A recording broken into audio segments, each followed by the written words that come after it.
mga tao katulad ni Merly ang makakasuhan. Yung mga sindikato nakakalaya, iba nandito pa sa Pilipinas. Address natin yung mga addresses po ng mga incorporators are being checked one by one because in the previous probity check po na kinds of activities. Probity check ng tamad yan eh. Kung puro dokumento, katamaran yan. Sir,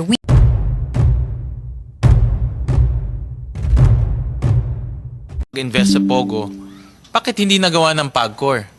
At ang nangyari ngayon, dahil hindi nyo nagawa yung probity check, itong mga tao katulad ni Merly ang makakasuhan.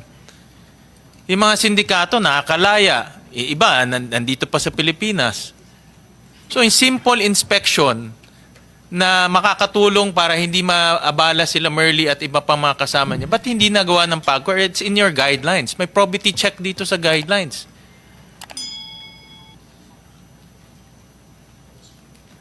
You violated your own guidelines. yes, sir.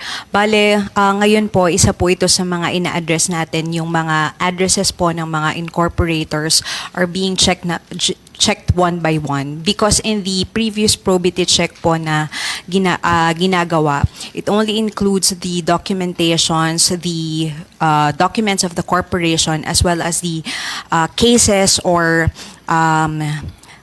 check on world databases if they are involved in whatever kinds of activities. Probity check ng tamad yan eh. Kung puro dokumento, katamaran yan.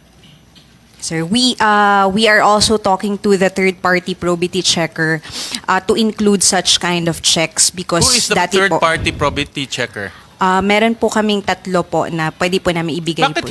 Bakit hindi nilang ginagawa ng PAGCOR sarili?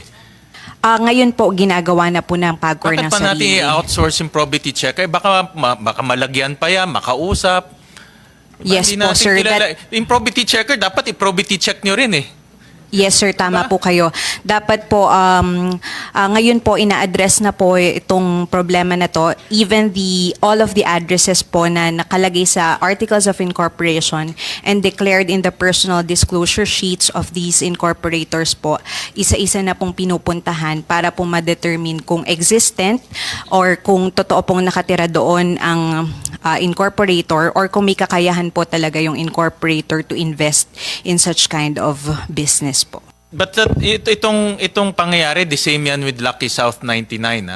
Doon sa provincial, yung provincial government investigation, meron rin silang pinatawag na tao, ganyan na ganyan rin yung sagot. So in other words, hindi lang to sa Banban Pogo Hub. Nakikita rin natin to sa Pampanga Pogo Hub at iba pang Pogo Hub. No? So, kaya tayo nandito because nag-fail yung probity check.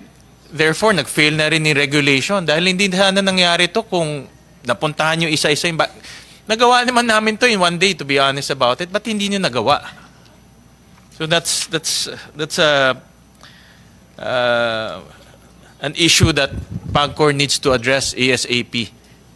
Yes, Mr. Senator. And lastly, Madam Chair, to the BI, Bureau of Immigration, andito pa ba sila Go Jiangjong at si Wen Yilin? For Go Jianzong and Wen Yilin, pareho silang umalis noong May 20, 2024. Si Go Huaping, nandito pa? Last record natin, arrival March. Ang last record ni Go Huapingo ay arrival in March 22, 2011. Hindi na siya umalis. Tama Okay. po. Si Alice Go, is she still here? Alice Go po ay arrival on May 3, 2024. Nandito po. Nandito pa siya. With Wesley Go. Together po with Wesley Go, May 3, 2024. Pero hindi pa siya umaalis. Apo. Alright, sige. Thank you, Madam Chair. That's all for the Tarlac issue. Thank you. Thank you very much, Sen. Sherwin.